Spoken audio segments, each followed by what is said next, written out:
An agent with the FBI has been abducted. She's my daughter. What kind of trouble will this cause him? The devastating kind. It feels wonderful to be back, and it feels wonderful to have it in the rearview mirror to say, oh, we did it, boys. Would you have done anything different? You're such an asshole. Of course not. It's been crazy, but it's always been wonderful to come back. We've had a lot of reunions. Making the old man has been like one of the most rewarding experiences of our careers. I'm very proud of this show. We like a challenge, and I'd like to think that we rise to it. In season 2, we pick up right where season 1 left off. The guys are in Afghanistan and they're on the search for Dan Chase's daughter. You were so afraid of seeing her again, of having to explain yourself in some way, but this isn't all your fault. You don't know what to do. You're ready to give up rather than face it. I'm not giving up.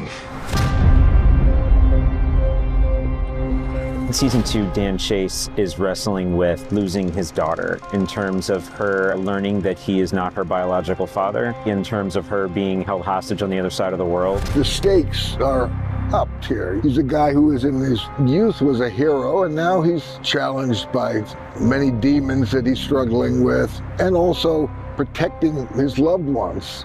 And that prime loved one is his daughter. Harold Harper is wrestling with an existential crisis that's different. He had built a really safe domestic life for himself where his job could be separated from his home life. And those things are bleeding into each other. We're back together again. We're reviving a lot of those feelings of affection, but also irritation. We immediately partner up to save Angela, and then we put ourselves in colossal danger. All we know is we're going to save this young woman. I want to make sure you understand what kind of enemy you face should you choose to continue. The harder it may be to turn back. We're not turning back without her. Yes, it's a fiction story, but it should feel like all of this could happen. And as the season goes on, we expand this world in a huge way. We're in other countries. We hit 5 different countries this season. We start off in Afghanistan, and then we return to the States, and then we head to England and Greece and China.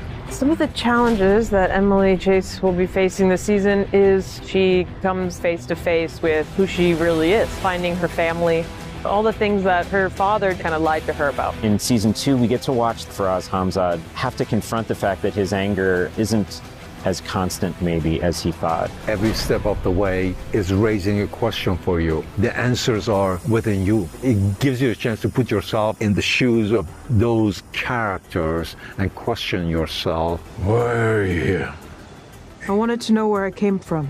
The thing that I appreciate about season 2 most is how the story is pulled off. And it starts with John Steinberg, our showrunner and our writer, who is just a great storyteller. People can expect more of what was great about season 1 and these surprising situations and double crosses, but the characters are evolving. It's a very different season than the first, and it also takes you back to the world that these two guys functioned in 30 years ago. What can audiences expect on season 2? The old man, Jeff Bridges, John Lithgow. Yeah, just like some old men kicking ass, a lot of espionage. It's a very smart, fun, high action kind of show. It's taken us 3 fucking weeks to get this far. All that's important now is to get to her as fast as possible and get her out of here.